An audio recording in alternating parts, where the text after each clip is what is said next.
Again, you like to make me a host or something? Yes, sir. You can share it now, the PPT. Yeah. Okay. I had requested Professor Bhushan that the recording which is there, can you, if it's on a cloud or something, is it on the YouTube or it's on the cloud? Where is it exactly the recording kept? The recording is on the cloud, sir. I will Okay, share the so links. if it's possible to send me the link, just Yes. send me the link. Yes, I sir. don't know, so that I know what I will have I covered, or if there is some weaknesses in my presentation, I can cover it up some other time. Okay. Okay, sir. Sure. Yeah. Now I'll quickly go on the thing. Now this is what I was presenting to you when the thing got changed. Now it spoke about the 98% boundaries of the Northeast is there with the other countries, and only 2% it is with the with India. So therefore there is a there is a huge problem, and that is what we uh, need to look at. Okay, uh, just a second. Yeah. Okay. Just this portion is the place where it joins up with rest of India. So the rest, otherwise 98% it is with everything else, including Bangladesh. Okay.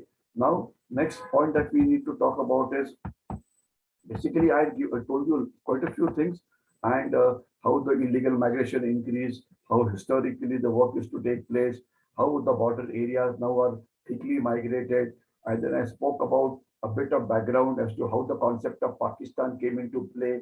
I spoke about uh, the book that was written by Rahmat Ali, which he talked about now or never, and he started the concept of Pakistan, which was later picked up by Muhammad Ali Jinnah, etc. And uh, then this all I covered. Then um, Muhammad Ali Jinnah, what did he do? Then Lahore resolution, they passed on this whole thing, and then ultimately East Pakistan became separate, etc., etc. Okay, and in the history, I also mentioned to you that there are some people who were not bothered about the Northeast for vote bank politics. They permitted the Muslim League to do whatever they wanted to, and this was not stopped. But there were certain patriotic people like Mr. Gopinath Bordoloi, who was the chief minister of Assam at that point of time. And I mentioned to you that Assam then was the whole of Northeast. The part, the other states like Manipur, Nagaland, they came post 1971 war. In fact, most of them came somewhere in 1973. Okay, so all this I've told you as to how this was covered. And C.S. Mullan was the first person who spoke about the illegal migration that was taking place with the census commissioner. And then there were people like, you know, Zulfikar Ali Bhutto. There were people like Mujibur Rahman who spoke about it, and Field Marshal Wavell, who was a very renowned British general who fought in the Second World War. He was the Governor General of India. He wrote in his book that how this illegal migration is taking place, and thereafter how they decided to divide this into various parts, etc. This is what I had spoken to you, etc. Then Congress had more or less accepted the Northeast for Assam going to Pakistan, but it was Gopinath Bordoloi. See this. This is where Gopinath Bordoloi is, and he is called the savior of Assam because he stood against Nehru and Gandhi, and he said no. Northeast will remain a part of India because the Hindus are the majority there. Okay. Now, then there are some good people like General Sinha, etc., were the ones who spoke about it. Then Zulfikar Ali Bhutto in his book talks about, his book Myth of Independence, he talks about that Northeast should become a part of his country only. Then Sheikh Mujibur Rahman also talks about it. Then there are very many intellectuals in Bangladesh who talk about it. And then Devkan Barua, how we help illegal migration to come. All this I've spoken about. And then I mentioned about the book written by Mr. B.K. Nehru, who was the uncle of Jawaharlal Nehru, who was our first prime minister. He, in his book, Nice Guys Finish Second, talks about three Congress politicians from Assam who guided the Congress policy in Assam. They were the guilty men of illegal migration are basically these are the guilty men of illegal migration. Devkan Barua, Moinul Haq Chowdhury, and Fakhruddin Ali Ahmad. And Fakhruddin Ali Ahmad later became also he became the president. He was the chief minister of Assam, and also later he became the president of this country. But there are good people like B.K. Nehru. Then there was B.P. Chalia. He tried to stop the illegal migration, but they were restrained. They were told that no, don't even talk about it because then the Muslims will not vote for you, etc. Then Lieutenant General Jamil Mahmood of the Indian Army, who was the Eastern Army commander, spoke about it. He prepared a report. He wrote to the army headquarters. He said that Siliguri corridor is now habitated by these Bangladeshis. They're going to create a problem for you. And the biggest hero, as far as saving this country is concerned, is shown here. Lieutenant General S.K. Sinha, a very respected army man who was for 10 years governor of Assam, and he knew Northeast like the back of his hand. And he was also for 10 years the governor of Kashmir. Great man, and he was the one who prepared a report. And in this report, he gave a lot of recommendations as to what should be done to stop the illegal migration, what should be done with the illegal migrants, and how you should throw them out, etc. So he talked about border fencing, he talked about identity cards, he talked about updating the National Register of Citizens, he talked about the repealing the IMDT Act. Maybe what is the IMDT Act? You may ask me that question. This was one of the most treacherous act ever prepared by people in the government. Then he talked about the stateless citizen, etc. But when he was doing this, the chief minister then, Mr. Tarun Gogoi, was against it. He told the media that he's exceeding his power and he's this is not what he should be doing. But then Gogoi, when he was third time he became the chief minister, realized that the problem had become very, very serious, and that is when he started to change his track and started saying yes, illegal migration is there, but then by then a lot of harm had been done. The Supreme Court struck down the IMDT Act. IMDT Act stands for Illegal Migration Detection Tribunal. I repeat again, IMDT, Illegal Migration Detection Tribunal. Now, how it was anti-national. Supreme Court talked about it and they struck it down. Guwahati High Court also said that Bangladeshi migrants have become kingmakers. Then many chief ministers of northeast states, especially Nagaland, etc., talked about it, that there's a very serious problem. And it was at this point of time, the Bangladeshis decided, why should they vote for Congress? Why can't they form their own party? So they formed their own party called as the All India United Democratic Front. Just have a look at it here. They talked about All India Democratic Front. This is the thing that I'm talking about. They formed this party, and this party started fighting elections, and they have fought 3 elections up till now, including the one of parliament, and they became the second largest party in the state assembly. And they became a rival to the Congress, but they also became the kingmakers, because while they fought the election separately, when the government was formed, they joined the government, became ministers, and changed the policies to suit the further illegal migration of the Bangladeshi. So they really misused the power very much, and the Congress government could do very little about it. Then the next issue was that the agitation in Assam started. It was led by AGP, Assam Gana Parishad, the student wing, etc. I will not get into against the illegal migration. Now, this person, Ajmal Wajruddin, is the boss of AUDF. Even today, he is the boss. In the last elections, I must tell you, if I start talking about it, they will not be sufficient. But in the last elections, his strength has been reduced. If I remember the figures correctly, he had 4 members of parliaments in our parliament. Now it has been reduced to only one, and Akmal Bajaruddin himself has lost in the elections. Only I think his son has been elected, and his member of legislative MLAs from his party, the number has been reduced from 19 to I think 11 or some such number, but still they have a substantial number. Okay, so the appeasement policies in Northeast has been a problem of illegal migration. It also started fundamentalism. ULFA one organization which was formed to sort out the Bangladeshis, etc. So this is becoming a very serious problem. 5 crore Bangladeshis, 6 crore Bangladeshis, but the problem is so serious. They have infiltrated into the system so much that this person shown here was a Rajya Sabha member of Parliament, Ahmad Hussain Imran. He belonged to the Trinamool Congress, and it was in his house that the Bangladeshis used to shake shelters. A blast took place in his house, and many people died. So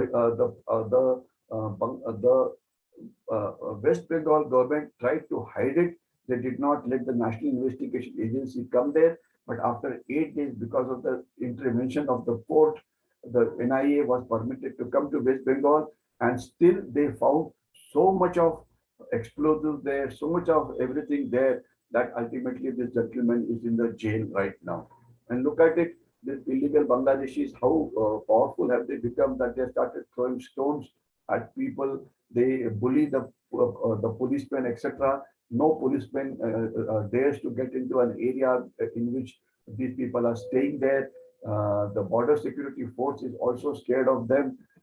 Look at this. Now, this is this is the border security force patrol, which is trying to which is patrolling that in that area, but they have been told not to patrol. Can you see the BSF people? And look at with these people are stopping the border security force.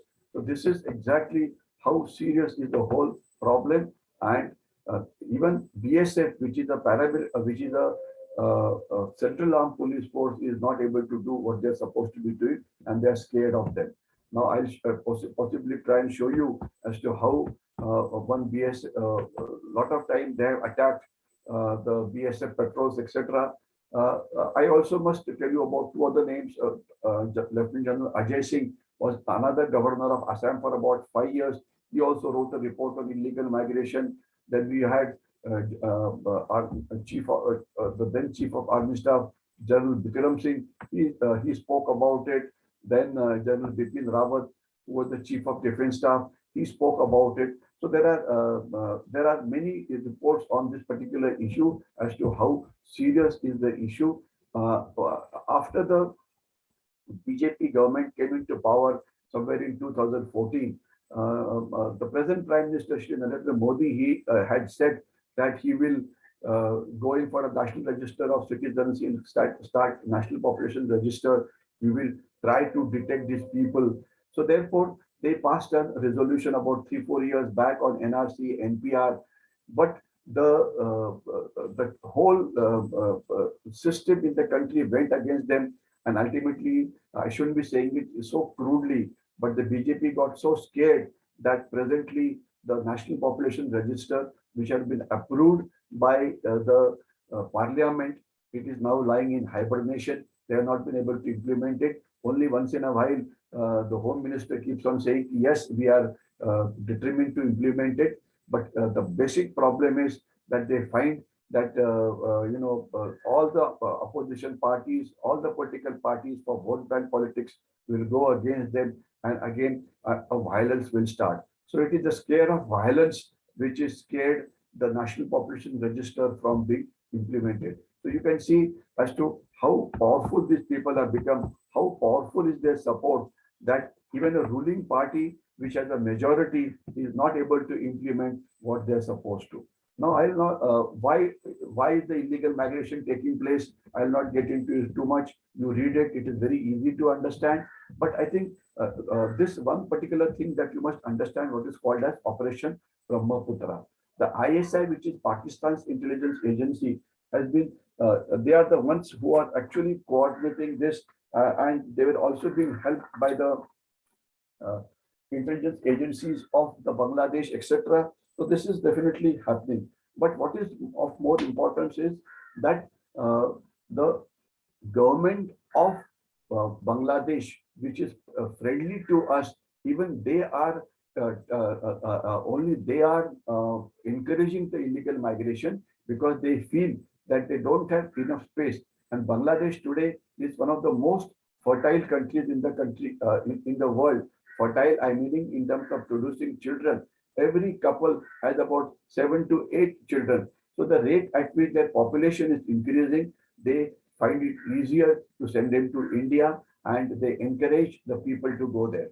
Now they carry out what is called as Operation Brahmaputra, in which if they decide to send a person, then they train, say let's say to Bombay, then they train them in Hindi, they train them in Marathi, they tell them the history of Bombay, they tell them everything so that they can settle down there. Then agents are there who take them, make them cross a border. They corrupt the BSF there, or they when the BSF is not doing their job, they get inside, and then the agents from there take them to places like Guwahati, etc. Make all the documents. Now presently, since the Northeast, everybody is turned against them, becoming making documents there for them it become difficult. So now all the documents are made in West Bengal, etc. For money, anything can be bought in this country. Then from the West Bengal, they are sent to 9 states. They are Maharashtra, Uttar Pradesh, Uttarakhand, Kerala, etc. The Bangladeshis in Maharashtra itself are in the tune of 50, 60,000. All the big cities of Maharashtra are flooded with them. Anywhere where a metro work is going on, or a work on real estate project is going on, or where a road extension work is going on, you will find them in plenty. Okay, and they are helped by many NGOs inside the country. There are many people in the country who are helping them. Though the police tries to catch them, on an average, I must have mentioned to you last time that 4,000 to 5,000 Bangladeshis do get caught. Now, what I'll do is this part I'll just leave it aside because this is a very big thing. I recommend that if anybody wants to understand it, go on my YouTube, because I would now rather go in for the countermeasures. I'll not talk about other issues, etc. The routes that they take to come inside, the routes are shown here. There are marshy areas from where they can infiltrate inside. They come by the river areas also. They come where BSF is corrupt. There are many ways they get into it. Okay, but I think what is more important is that we should now see as to what is exactly that we need to do. The exactly what we need to do, that is the most important issue. The unchecked proliferation of madrasas on both sides of international border has to be stopped. We have to catch the agents who are there. We have to detect them and take action against them. We have to improve our border fencing. There are many NGOs who provide them free boarding and lodging. We have to detect them and take action against them, etc. Now, this is, I mean, exactly what needs to be done. I will now just show you the last bit of slides, because these slides, the district wise, how the composition of Bangladesh is increased in various parts. There is no time to talk about it. These are the routes which they show you. This is how they get into various things. And Malda, in fact, those of you are interested, India today had covered this illegal migration taking place inside Malda over three episodes, and it is also available on the YouTube. Rahul Kaval, one of the anchors of India Today, has covered it. In fact, this illegal migration has been covered by many TV channels, also many in the media also. The media, especially in the Northeast, is quite active against the illegal migration. But the media in the mainstream, inside the main India, that somehow is not active at all. Nobody wants to. Times of India, Indian Express, they don't even talk about it. No political party wants to talk about it. They just keep quiet. In fact, on the other hand, when some people get detected, they say, no, for the sake of human rights, etc., we should let them be in this country only. So invasion of Northeast is complete. And here I will look at this role of Fakhruddin Ali Ahmad, role of media, role of political parties, the various chief ministers, and look at this portion. This is important. Chief ministers who fought against the illegal migration is Mr. Gopinath Bordloy, Vishnu Kumar Medi, Bimal Prasad Chalia. You need to compliment these people. Incidentally, they are all are congressmen only. And then Assam Gani Parishad, etc., Ulfa, etc., they are the ones who fought against it. Now, presently, they are still infiltrating, and there's only one book I must mention that when the 70th war took place, Mrs. Indira Gandhi decided to go for war because at that point of time about 80 lakh to 1 crore East Pakistanis or the Bangladeshis, as you know them, had come inside India, and Mrs. Gandhi thought that this was not acceptable, so she went to war. But today we have 5 or 6 crore of Bangladeshi, but we still don't want to go to war. Understand? And there's a book written by another author called Gary Boss. In his book, also these things are given. Now, the kind of appeasement that takes place, just have a look at the slide. Your eyes will turn white. Okay, the do's and don'ts that have been given to the police in West Bengal, etc. And this map tells you in detail what is green is. They are opinion makers in most of the areas.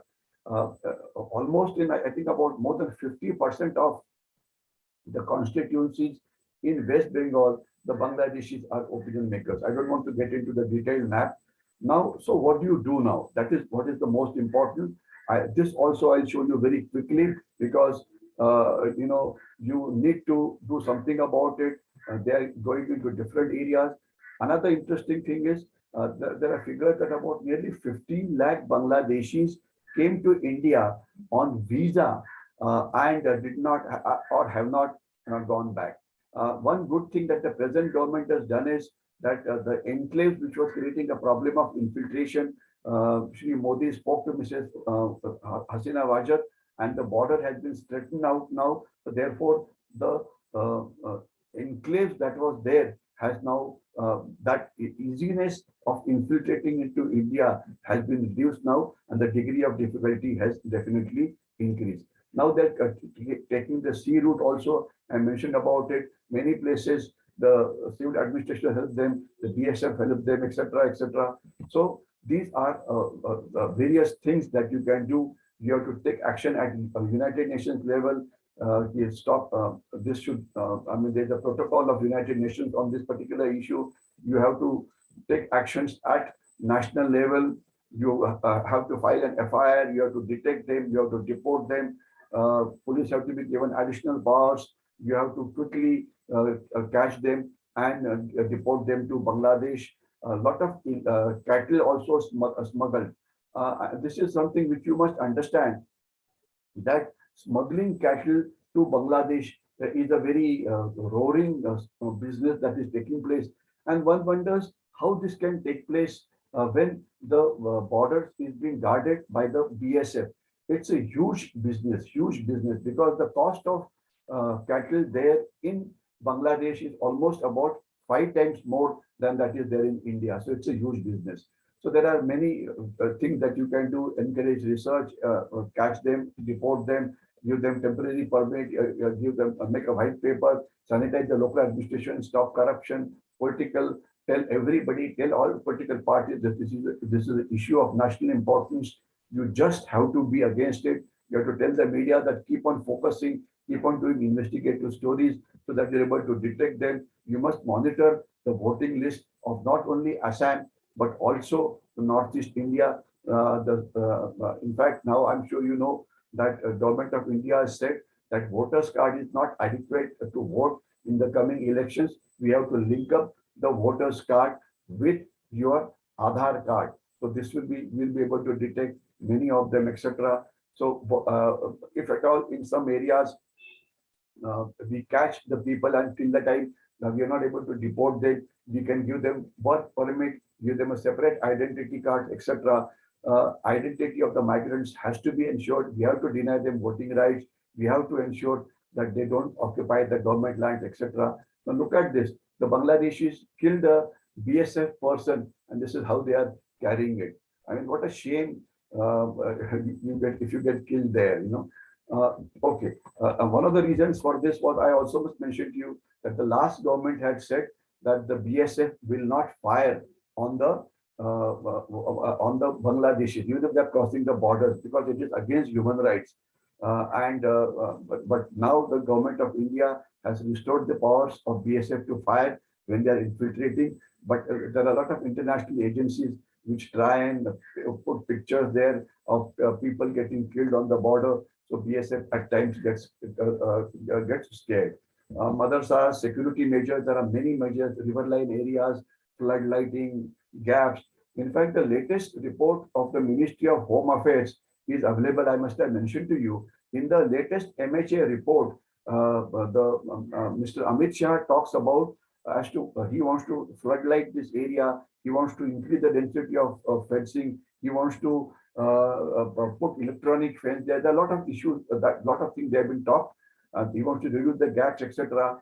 So those of you who are interested in further studies can have a look at the MHA report, which is available on the internet. Go on, download the report, and you will find one big. There are 3-4 pages on border management. Okay, so there are many things that you need to do. I'm just flashing the slides. Unfortunately, the biggest issue is that today many political parties are supporting it, many NGOs are still supporting it, many in the media are still supporting it. We are not united. So we need to have a comprehensive policy to stop it. Northeast can be made by carrying out proactive actions. We have to have a unified national effort. We have to stop all appeasement policies, etc. So I think here what I will do is I'll stop as far as this presentation is concerned. In the next part, I'll talk about Assam Rifles and the challenges which are there on the Myanmar border. So if you have any questions on what I've said up till now, that is what you can ask me any questions if at all you want to ask me anything with regard to what I've covered up till now, or even what I intend to cover. So anything that you want to ask me. I'll just escape my thing and stop the presentation. I don't know how to stop it. How do I stop it? If I just close it, I hope it will not switch off.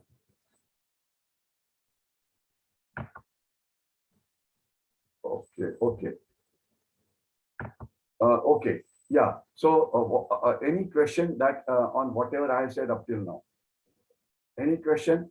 We have 1 or 2 minutes. Otherwise, what I'll do is I'll share. Meanwhile, you think I'll share a different presentation. Meanwhile, just give me a minute.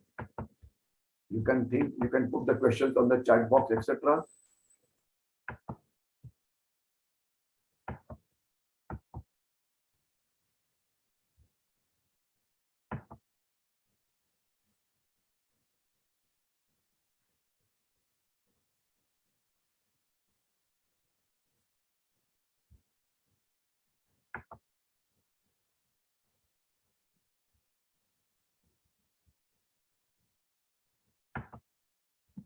Yeah, I'll share the presentation.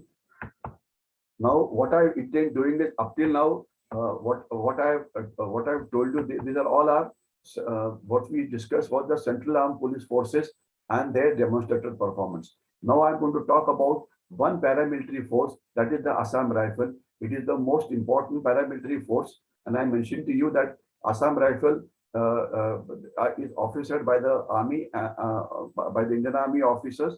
There are no IPS officers in here, and they are the largest force as far as paramilitary forces are concerned, and their troops come from the state, from all the states of Northeast. So they are actually called the Sentinels of the Northeast, and they consist of people from people who are local, and they have been there since many years. And presently, they have been their duties have changed over a period of time. I'll not get too much into the history, but presently they have two important duties. Number one is they have to guard the Indo-Myanmar border. I repeat, Indo-Myanmar border. And secondly, they have to carry out anti-insurgency operations should any insurgency recommence again here. Thirdly, they have to stop the smuggling. And fourthly, should we have a war with China, then they will help the Indian Army in terms of guarding the rear areas, etc. So these are the three, four most important tasks of the Assam Rifles. And very briefly, I talk about the historical perspective, organization, role, deployment, etc. And then some other operations that they have done. I don't want to get into as to how their strength increased, but I'll straight away start from 1947 when the country became independent. The Assam Rifles comes under the, though it is officered by the Indian Army, it comes under the Ministry of Home Affairs. In fact, they came to MHA somewhere in 1965, and they have done a lot of jobs. They have, in fact, today they have battalions working in the Jammu and Kashmir also. They were on the Chinese border also. They are on the Myanmar border also, and they have carried out a lot of good operations up till now. And how good are the operations? You just have a look at it. Don't see the World War I or the World War II, but have a look in 1962. They have taken part in that war. In Sikkim, they have taken part in Operation Pawan, in which the Indian Army had gone to Sri Lanka to fight against the LTT. They have taken part there. Operation Rakshak, that is basically the anti-terrorist operation in Punjab. That is where they have taken part. In addition to this, they have just let me pick up this thing. Okay, yeah. In addition to this, Operation Rakshak had taken place in Punjab. Okay, and they have taken part in Jammu and Kashmir also. And look at the honors and awards. Just look at the honors and awards. This is what they have got after independence. I'm not going to talk about what they got before independence. 5 military crosses. Military Cross was the highest award during the Second World War, etc. But Ashok, they have got 4 Ashok Chakras, the highest award which is given. Then 33 Kirti Chakras. Look at the awards. Then 149 Shaurya Chakras. Then unit citations 59. Unit citation is basically a combined award if a battalion does well. And they have got a lot of medals from the president, medals from the prime minister, etc. They have quite a few awards. And they are losing their manpower quite a lot. Every year, 50 to 60 Assam Rifle soldiers get martyred in carrying out various operations. A lot of people get injured seriously. And I wonder if you remember about 1 year back, the CEO of Assam Rifle Battalion was killed along with his wife and his 8 years old child. When they were traveling in a vehicle, they were attacked by the Naga insurgents. I hope how many of you remember that. I'm just forgetting the name of this brave officer. But this is how they suffer casualties because they are doing the work that has been given to them head on. And they definitely need to be complimented what they are doing. And what I will do very briefly, I'll tell you as to how exactly do their work on the international border. How do they do their work when carrying out various anti-insurgent tasks, etc. These are the people who have got the Ashok Chakra awardees: Captain Manmohan Rai, Subedar Major Kharka Bahadur, Captain Jairam, Major Shriram, etc. Okay. Then very briefly, they are a north-east centric force. This is one interesting thing that you have to understand. That means their troops come from all parts of the northeast, meaning Assam and etc. But today, what is Assam, Manipur, Nagaland, Mizoram, etc. In fact, when the Naga insurgents who ambushed the convoy of the commanding officer, they were Nagas who were fighting on the side of Assam Rifles. And I can also share it that my own battalion, 7 Maratha Light Infantry, had 2 Naga officers who were there. One was late Colonel Ao, who got a Sena medal when he killed 2 Nagaland insurgents inside Nagaland. He got a Sena Medal gallantry at that point of time, a very brave officer. And his son, Shashi Rao, had also joined Seven Marathas. Just recently, he's retired.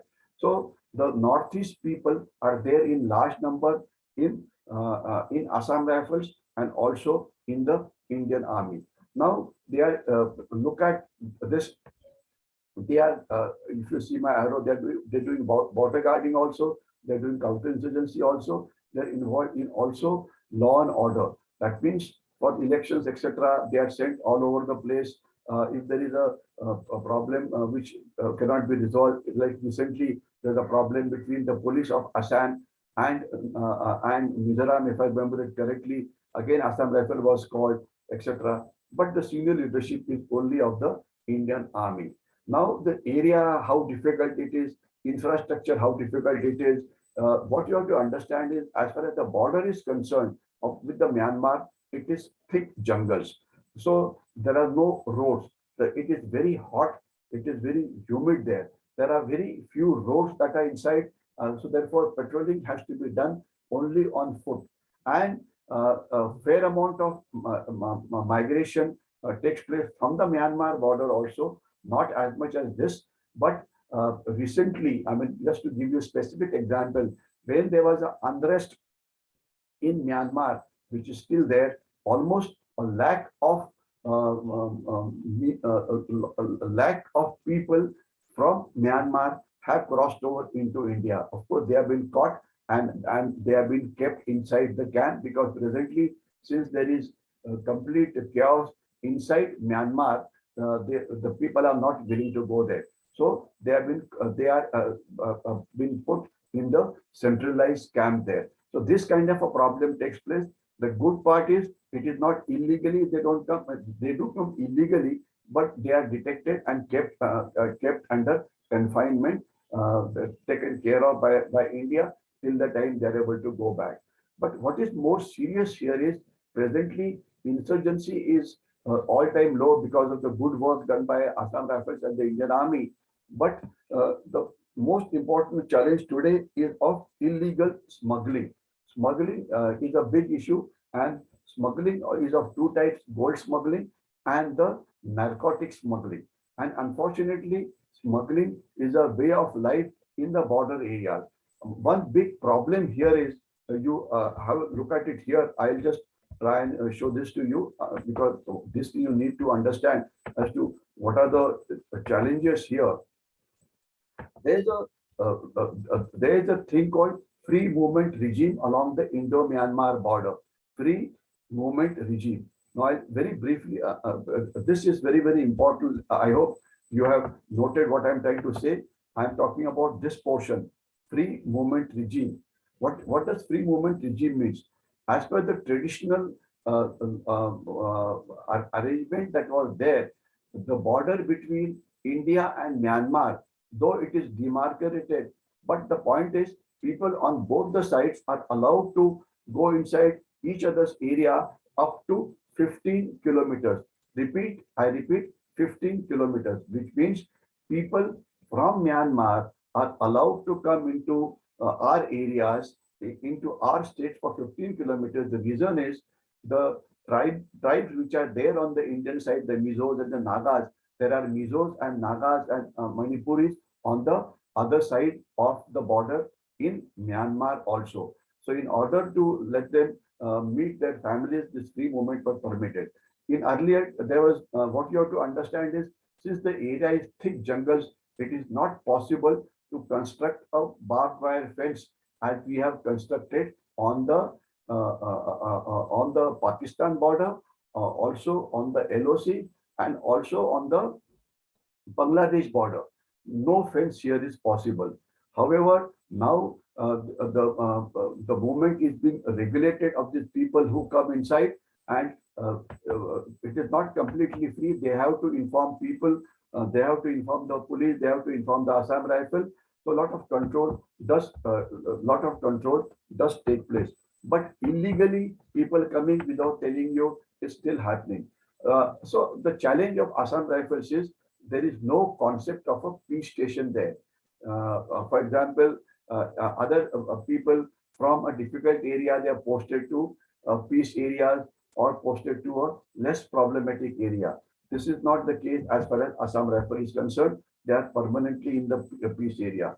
Now, these are the various states in which the Assam Rifles is active.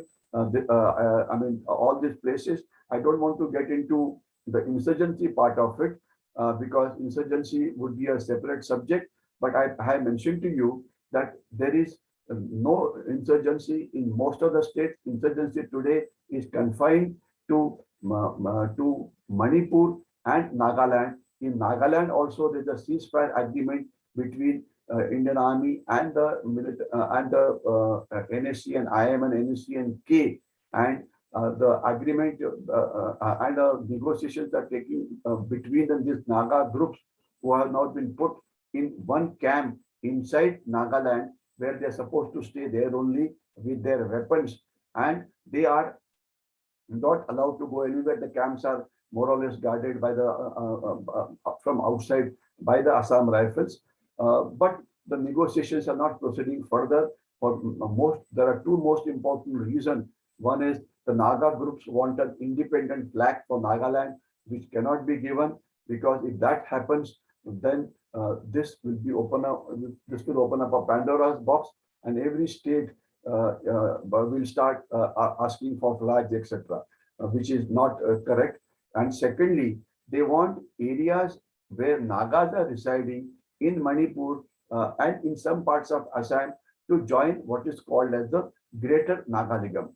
Now, in today's context, the boundaries cannot be changed. If you change the boundaries, again, it will open up a Pandora's box. Some of you may know there's a boundary dispute between the state of Maharashtra and state of Karnataka, and Maharashtra claims that Belgaum, Nipani, all those areas must come to Maharashtra. And I am one person who supports it, because my Maratha Light Infantry Regimental Center is located in Belgaum, and the Marathi press just does not cover any activities of the Maratha regiment because they're in the state of Karnataka. That was just in a jocular way, but you cannot, there is no scope of changing the boundaries presently, but if you do, then it will open up a Pandora's box. Okay, now I don't want to get into too much of detail. They have a DG Assam Rifles, then there are three division size force, Inspector General Assam Rifles North, Inspector General Assam Rifles South, Inspector General Assam Rifles East, and then they have a training establishment like the training schools, Center of Excellence, etc. And roughly the strength is in excess of about 65,000. There are 26 Assam Rifle. There are two battalions which are deployed in Jammu and Kashmir, and these are the strength of various battalions that are given there. And what you have to understand is they are operationally under the Indian Army. I repeat, they are operationally under the Indian Army. The arrangement works very, very well. And today, the insurgency's back has been broken because of this aspect only. And in fact, even the smuggling that takes place from the Assam Rifle border, most of it gets caught. A lot of drugs, if you see the reports, I'll show you the report somewhere else, how much drugs get caught every year. This is how they're deployed on the border of Myanmar, but I'll not get into the detail that deployed on the borders of in Nagaland, in Manipur, in Mizoram, on the Myanmar border. I'll not get into this. Look at the border, how difficult it is, etc. This is the place where they are located. A lot of large areas. How do they catch smuggling? This is shown here. This is the border town from where, since you have opened up the border now, this is where a trade takes place between India and Myanmar. And look at this. Now this village, half the village is in India, half the village in Myanmar, but now this has been, the boundary limits have been demarcated very well. The kind of smuggling that takes place is given here. Some of the smuggling can be divided into two parts: minor items, like local produce, like red sandalwood, etc., going there. What is smuggled from India is Indian government gives subsidized rations to people below poverty line. So almost anybody and everybody in this area gets subsidized ration. And what these people do is, the subsidized ration is sold to people in Myanmar. So this ration smuggling is also a big issue. But what is smuggled here is basically the thing which is creating a problem is the drug. Other things are smaller issues. In good old times, even electronic goods were smuggled. But after the Indian markets opened up, the smuggling of electronic goods has stopped. While local produce does get smuggled from here to there, that did not worry us. But what worries us is the narcotics, which there are two areas. Here, it is shown that legal trade, which is 50 crore annually between India and Myanmar, it has been recommended that to stop the smuggling of local items, we should have a legal trade on more number of points. Okay, so this is the operational achievements of these people. You see the kind of weapon that you have got. I hope you are able to see. You can see this. You know, can you see this AK-47 rifles ammunition that they've collected, and the troops who are see the amount of weapons that they have got. See the weapons and the troops who are involved there. I hope you can see the various weapons that have been got there. Okay, the Assam Rifles is operationally quite effective. Only challenge which can be expected in the next few years. See the amount of drugs, etc., that they have got. See the surrenders that have taken place in terms of insurgents, etc. It is fairly large, fairly large. That's all I can tell you. You see the insurgents, the people who have been killed, people who have been apprehended, people who have surrendered, and the arms that you have been got. Year-wise, it has been given. The achievement is quite good. Okay, now let's go to the next slide. That is the drugs, etc. The contraband value is given there. Almost 1,500 crores worth of contrabands have been cost last year. 2022, the figure is 125. This figures are of up to February. I could not get the latest figure. Maybe the MHE, if it gives the figure, then maybe we can update it. You see the various kinds of things that have been caught here. Okay, so this is what I wanted to tell you about Assam Rifles. So I'll stop Assam Rifles here. I just try to give you a very brief overview of how they are guarding the borders. They are reasonably efficient. Only thing is, at times there's a proposal which said that Assam Rifles should be taken from army control and should go completely under the Ministry of Home Affairs for operations also. It will be a disaster if it happens. This kind of a balloon gets thrown in the air once in a while, after every 2 years or 3 years. This just should not happen. They are doing a good job under the army, and more or less the migration has been stopped there, but smuggling definitely we need to induct more technology here, which of course we have inducted, but still there's a scope for much more. So this is what I wanted to tell you about the Assam Rifle. So any questions about Assam Rifle? And when I talked about Assam Rifle, I mentioned it's a paramilitary force. Similarly, the NSG, National Security Guard, is a paramilitary force. I've spoken about the various operations that they have done. Operation Black Tornado in Mumbai, and 26/11 is going to come up in just 9 days from today. So if you want to see how the operation was done, you can go on my YouTube. Then another Assam Rifle, another paramilitary force which is not talked about, hush manner, is the SFF. I'll just mention it very briefly. Have some of you heard about SFF, Special Frontier Force? It is completely officered by the Indian Army, and it came into limelight 2 years back when the border with China was activated during Galwan, etc. We have used the SFF there, and they have done a good job. SFF consists of troops, soldiers who are ex-Tibetans, but officers are entirely from the Indian Army. They are a hush force.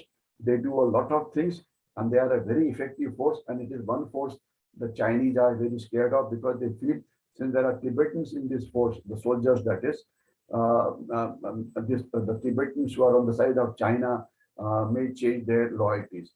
and one of the ex-chief of army staff, General Dalbir Suhag, if you remember him, he was one person who was in the SSF, and they had done quite a few covert operations, of which we cannot talk about, but they are quite an effective force. Then NSG has spoken about, SFF I've spoken about, and Rashtriya Rifles is actually called the paramilitary force, but it's actually army. There is no point of talking about it because just for the sake of this thing they talked about as paramilitary force, but it is actually only the army. And Rashtriya Rifles, there are about 65, 70 battalions that are there in the state of Jammu and Kashmir. They are doing a wonderful job. In fact, every day what happens in Jammu and Kashmir is reported. So I think I'll stop talking about the paramilitary forces, etc. Now, the last presentation that I'll do, I think we have already exceeded our time, but you people decided not to give me the link in time. Any question, or otherwise, the last presentation which I'll cover for about 10-15 minutes is this. Let me start off. Let me just highlight. So I have a question. This is Jayesh here. Yeah, please do. I'm opening the presentation, but meanwhile you can ask a question, and anybody can ask a question. Yeah, go ahead, please. Yes, as a part of curriculum in the last semester, I have written a research paper on the Rashtriya Rifles. Yeah. So my question to you is this, sir. So what is the criteria for sending the men from the army to the Assam Rifles? Is it the same like RR? For instance, there is a regimental system in the RR. Like 33 RR is affiliated with parachute regiment, 19 with 6. So is it the same in Assam Rifles or is it different? No, Assam Rifle is completely different. Assam, let me tell you firstly about the troops, the Javans. The Javans of Assam Rifle are recruited directly. Okay, I repeat, recruited directly as Assam Rifles only, though the training is more or less takes place in the army centers, but they're recruited directly. Number two is the age profile. The army, I'm sure you are aware, army Jawan serves only for 17 years. A soldier I'm talking about, he gets recruited at the age of 18 or 19, and then 17 years he serves, and 35, and then he goes out. Of course, that has been stopped now, and now that Agniveer concept has come up. So there's going to be nobody who's going to serve for 17 years, but earlier it was 17 years, till about 1 year back. Assam Rifle does not do so. Assam Rifle, like all other central government servants, serve till the age of 58. I repeat, 58. The army used to serve till only 35 physically, but they serve till 58. So there are a lot of old people in Assam Rifle, and they are of course absorbed on administrative job, but it does create a problem because a person of the age of 50, 55 can't be expected to serve in the difficult areas. So this part one is this issue of age limit. Second is the officers in Assam Rifle, the lower level officers, just to give some promotions to the people who come as soldiers, they become junior commission officers, etc. in Assam Rifles. Some of them do become officers, but they reach only up to rank of a colonel. They don't go beyond that. So they call them the Assam Rifle cadre, etc. Okay. And the higher level officers are only from the Indian Army. Now that is as far as Assam Rifles is concerned. So there is Assam Rifle is it belongs to Assam Rifles only. They do not come from any other regiment except the officers who can come from any regiment. For example, my son is today in Assam Rifles. He's a Maratha officer, so he can go there. Officers from every regiment go there, and there are many criteria that I don't want to get into it. The officers of the Indian Army, in addition to serving in the infantry battalions, have to go to two forces. One is Assam Rifles, and second is Rashtriya Rifles. So some go to Assam Rifles, some go to Rashtriya Rifles. So that is as far as officers are concerned. Now, as far as Rashtriya Rifle Jawans are concerned, they are 100% from the army, and the normal this thing is that 50% of the Jawans generally are from the infantry battalions. You mentioned that one particular battalion belongs to Para. 17 RR and 27 RR belongs to the Maratha regiment. Okay, what it simply means is their troops only come from the Maratha regiment. Their JCOs come from the Maratha regiment. Their officers also come from the Maratha regiment. Aim was to keep the regimentation as much possible as intact, because when everybody was coming from everywhere, it was not working well. Regimental spirit was not working well. So therefore, even the companies of Assam Rifle, like for example, each Assam Rifle battalion would have about 7 to 8 but Maratha light infantry battalions sending their troops there. Now they are being kept together in companies and in platoons. So they are trying to preserve the regiment. That means the first 7 Maratha boy, he goes to 27 RR, he goes to Alpha Company, where they stay together, and the regimentation system continues. Okay. So therefore, Rashtriya Rifles, troops are from Indian Army, JSOs are from Indian Army, training is done with the Indian Army. Only for a tenure of 3 years or 2 years, they come to the they come to Rashtriya Rifles, and then they go back. So their complete dependency is on the Indian Army, anything and everything and everything. And more or less, the regimentation is preserved, more or less. In fact, like some armored corps troops come, some troops come from Mech Infantry, etc. But they are kept in one platoon, etc. So that the spirit of that particular armed service stays put there. Now, so this is so 100% everything from the army. Now, as far as the Assam Rifle is concerned, the troops, the JCOs and officers of the up to the rank of colonels, many of them are from Assam Rifles only. Assam Rifles only.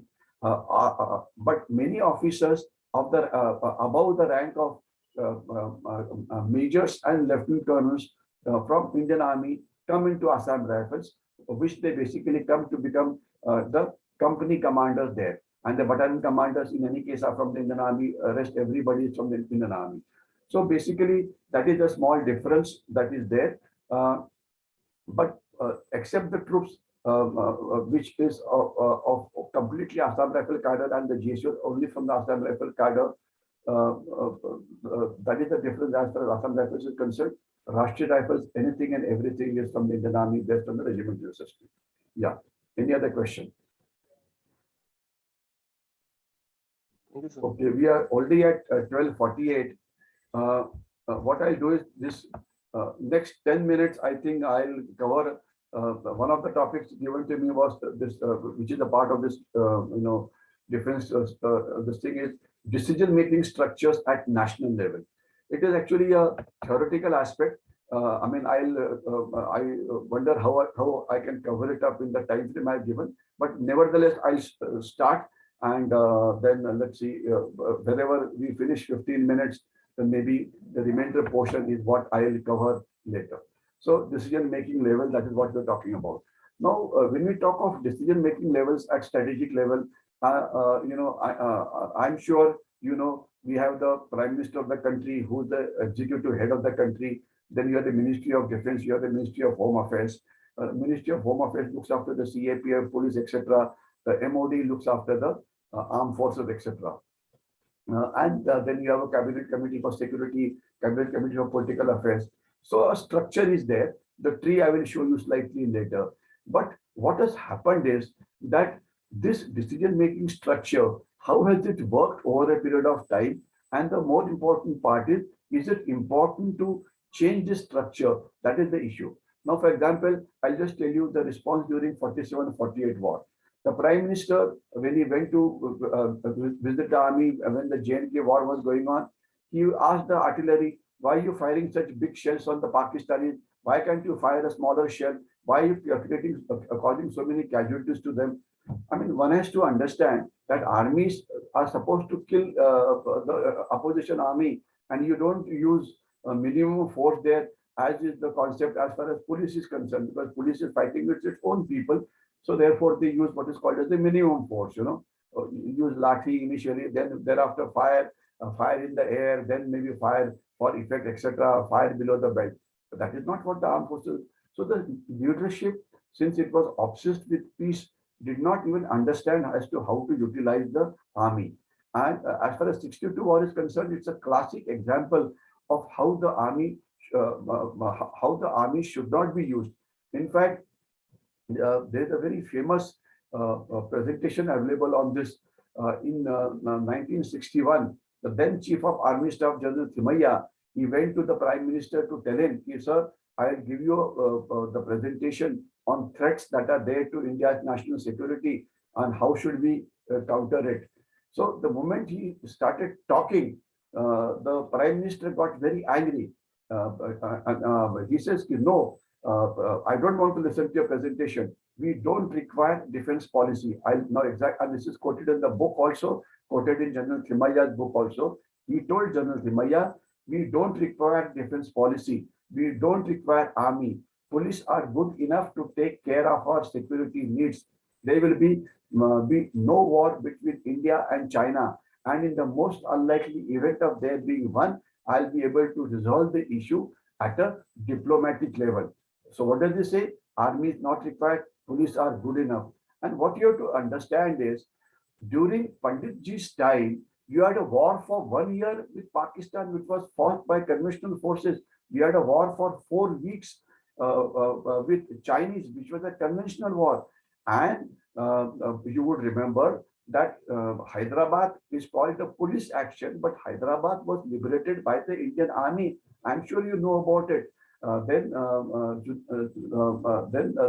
another police action in 1961 was called Goa police action. Sorry, no police was used there. It was only the army which liberated them. But despite that, too much of a faith on ahimsa, etc. Now, as far as 1965 war is concerned, the decision-making structures which were there, Y.B. Chauhan was a defense minister. You would remember that after the disaster of 62, Mr. Chauhan was moved from Maharashtra. He went there, he became a defense minister, and he did a lot of good things. The reconstruction of army took place, mounted divisions were raised during his time, etc.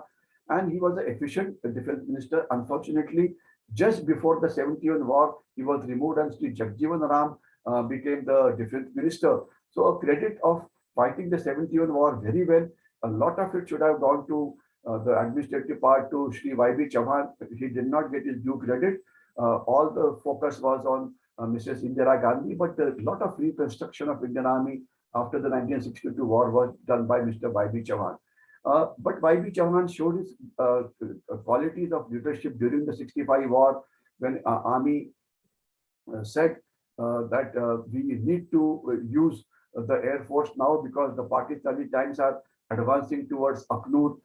If you don't use Air Force, then the road to Punch will get cut.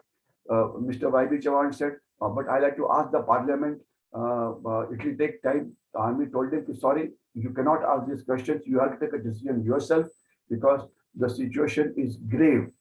He took a decision, Air Force was used, and the Pakistani advance towards Aknoor, which is a part of J&K, was stopped. A good decision taken. Similarly, there came a time when Pakistani started creating a problem in Cham.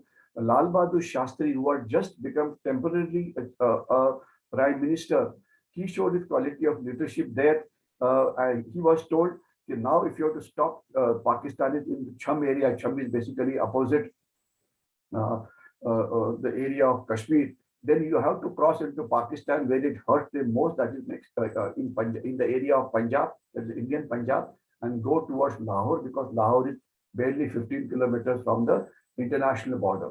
Lal Bahadur ji said, no, that is, I can't do that. I have to ask the parliament. You are told, no, you have to take a decision because if you don't, situation may become serious militarily.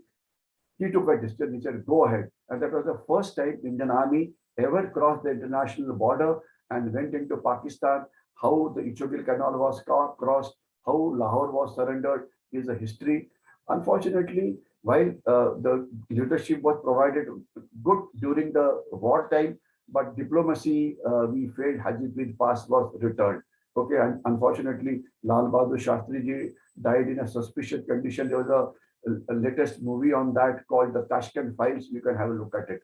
Now, as far as then 71 war, excellent leadership provided by the Indian Army, by the political leadership, Mrs. Indira Gandhi. Initially, she was having a problem with the military leadership. She said, go to war immediately in the month of April. You had another outstanding person there, called Field Marshal Sam Manekshaw. He said, no, I can't do it. Mrs. Indira Gandhi said, if you don't do it, I'll sack you. And I'll tell the border security force, which is on the border, to do your job. He said, yes, go ahead if you can do it. Mrs. Indira Gandhi realized that it was not a job which BSF could do.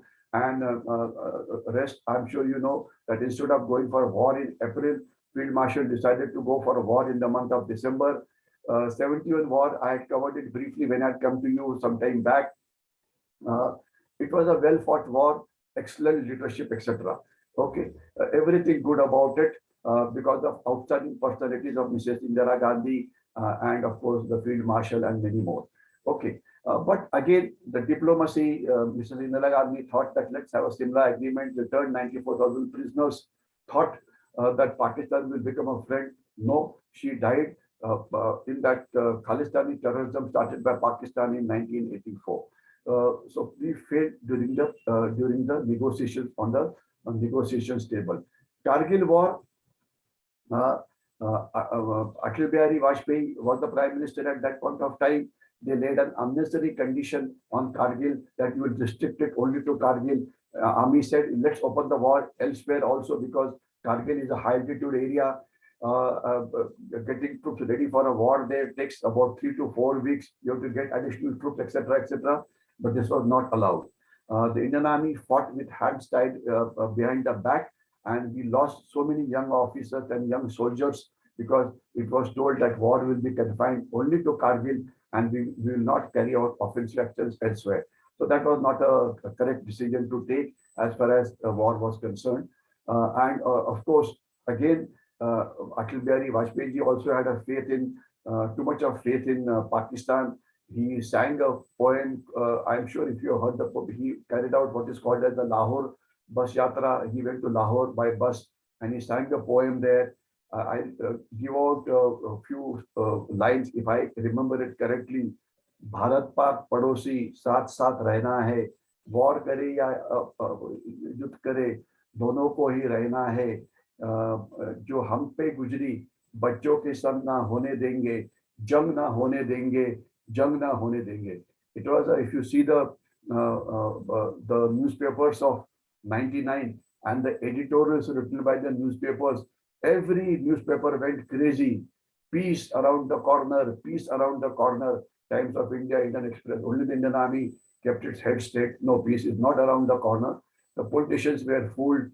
The higher leadership, complete our decision-making structure were fooled because when he was singing this poem, it was exactly this time when the Pakistani army was infiltrating into Kargil.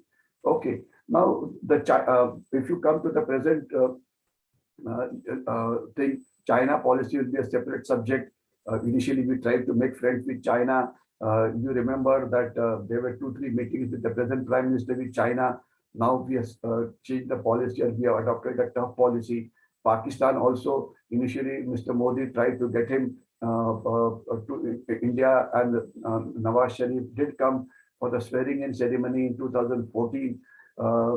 Shri Narendra Modi ji attended his grandniece's marriage in Pakistan, but Pakistan would not change. Now the policy in Pakistan is tough. Now left-wing extremism, illegal migration is something we can talk about. So today, the decision-making structures that are there have to be dynamic, have to be men who are mature, have to understand military history, have to understand security, have to understand various challenges that are there, have to understand as to what it means to take a particular decision, etc. So this is what national security is all about. And the decision-making structures have to understand that we require an integrated, comprehensive national security now, because the challenges are changing every day. From conventional war, it has come to hybrid war, from hybrid war to gray zone warfare, unrestricted warfare, cyber war, information war. So the challenges are changing. No conventional war has been fought after the Kargil war in 1999. And you have to understand national security, integrated national security. Integration means all aspects of national security, be it economic, be it energy security, be it food security, be it environmental security. And comprehensive means any organization of the country, be it armed forces, be it central armed forces, be it police forces, be it intelligence agencies, everybody has to contribute to make it a comprehensive security. And human security, what is important is the most important person whom you have to secure is a ordinary Indian citizens. Unfortunately, even now we have obsession about the VIP security. The most important person for any country is the common man and common man security. Somehow VIP culture has become so this thing in our country that we are still not willing to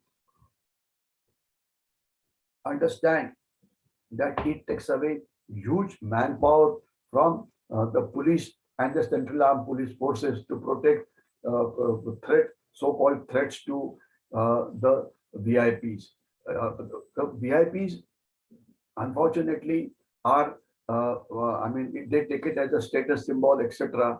So, to be recognized as a powerful nation, India, what our decision-making structures should understand that we have to understand what is called as the comprehensive national security, that is national unity. Only if Indians unite together, then we can keep ourselves secure. We have to ensure territorial security. We have to ensure political stability. We have to ensure prosperity. We have to ensure social well-being. We have to have cultural cohesion, cultural cooperation. Technologically, we have to be sufficient and also credible military capability to meet the military challenges.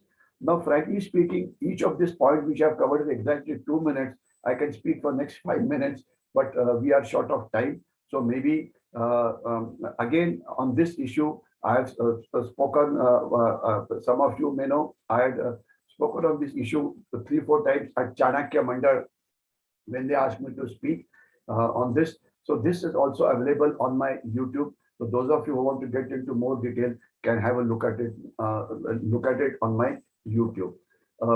Just one question: has anybody made an attempt to go to my YouTube? Anybody, if he's gone, just say yes or no. Anybody is gone there? Okay, Yes, no response. So I take it you are not. Yes, sir.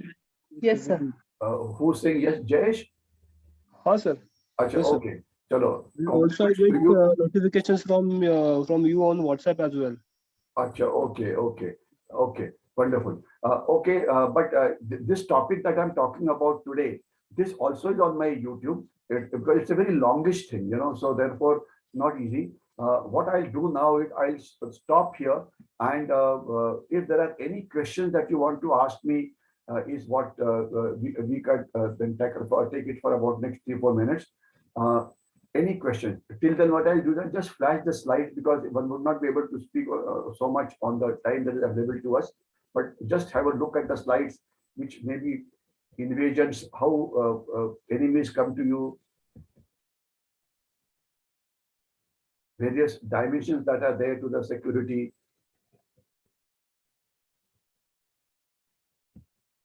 Emerging security challenges. Emerging security challenges, various forms of terrorism, non-military threats to India's national security. This is what Dr. Manmohan Singh said long time back. Traditional hotspots, various challenges that are there from Afghanistan, Pakistan, Nepal, Bangladesh, Myanmar, etc. The Indian Ocean challenges, unconventional challenges. This is what Arya Chanakya said long time back. How do we protect our maritime security,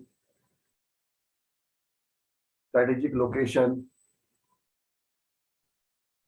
land borders and sea borders, the island territories, the economic security, China.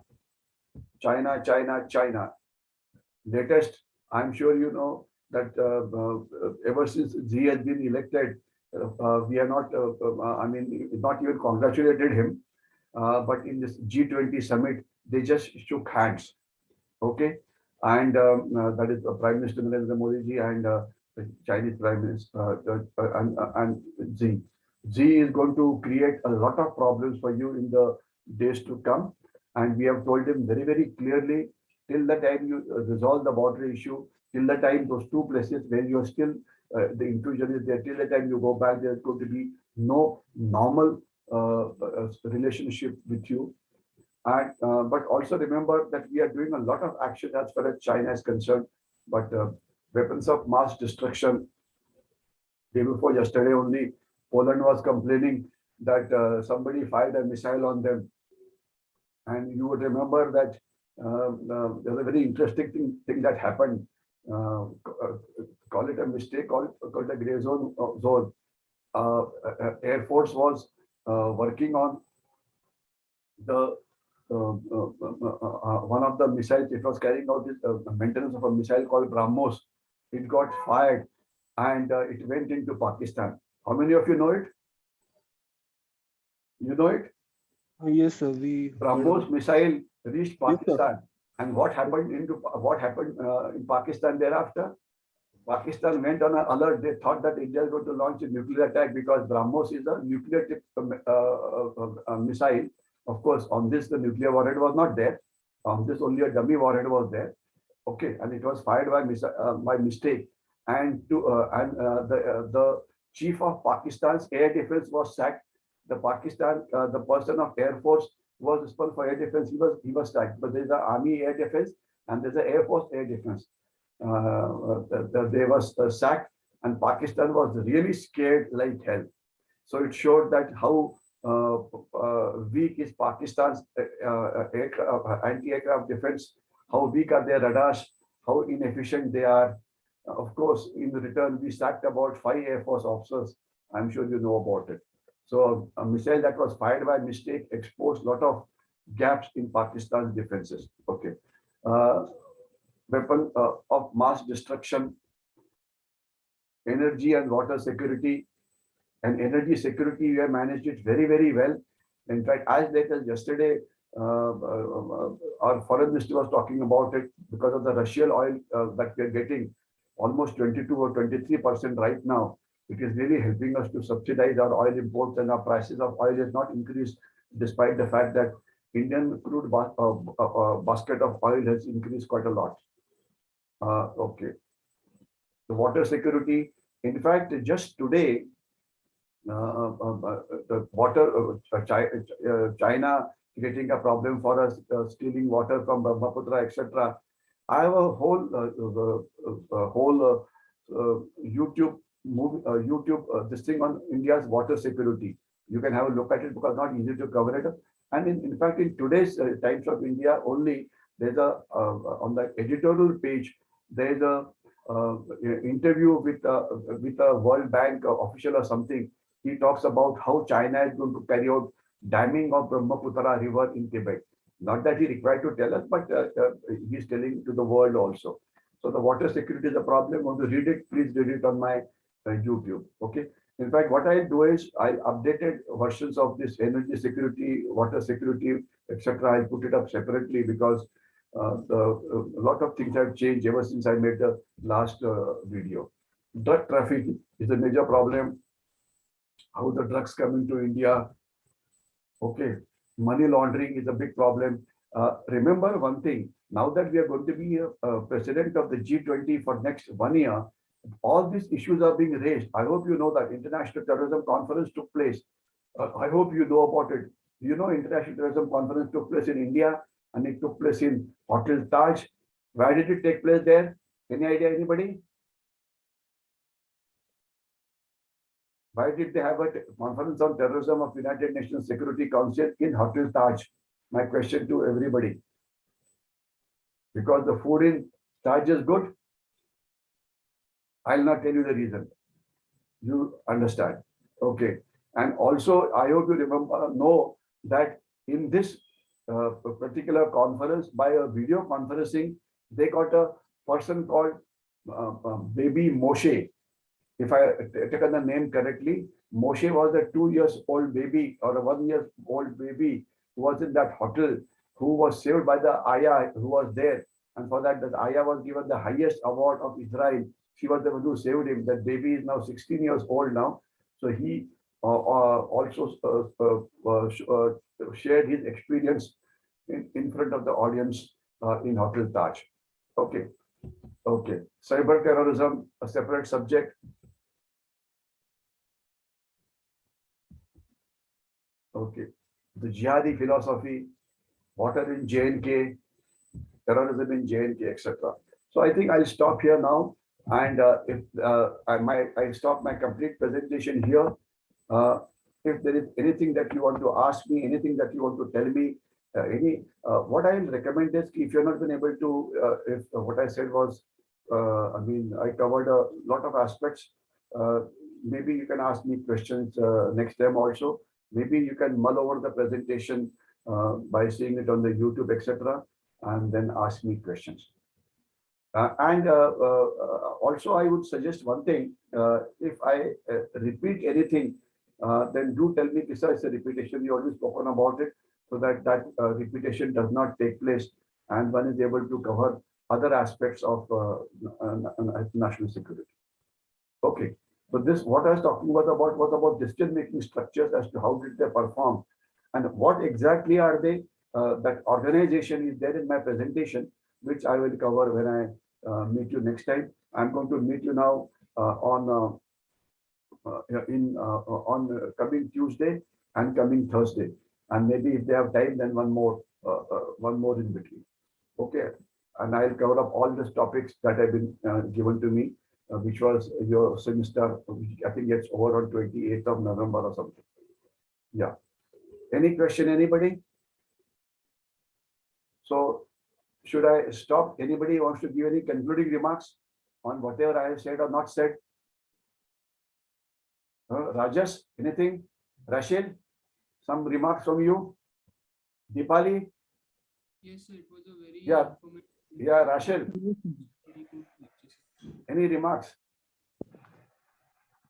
Rajas had opened up. Yeah. Then I saw Deepali's decided to disappear. So not remark, but I would Okay. require your contact number. Okay, my contact number is I'm very easily reachable. Note down my contact number. But Just hold on. but Deepali, I'll give you my contact number, no problems. But my recommendation to anybody is, I'll not be able to answer your calls answer your queries individually. Okay. No problem, sir. No problem. Yeah, because that becomes a bit tiring, Yeah. You can ask them in front of everybody. Next time in my meeting, now we are going to meet 3 more times, at least 2 times definitely in the next week. So maybe that you can ask me questions, but I'll give you my contact number. Yes. Anything very specific that you can ask me. Yeah, my number is 9096 70 1253. Okay, sir. Thank you very much. 9096 70 1253. Maybe the only thing you can do is get connected with me on the WhatsApp, because what I do is I keep on adding a lot of things to my YouTube and my Facebook. In fact, it is quite a few.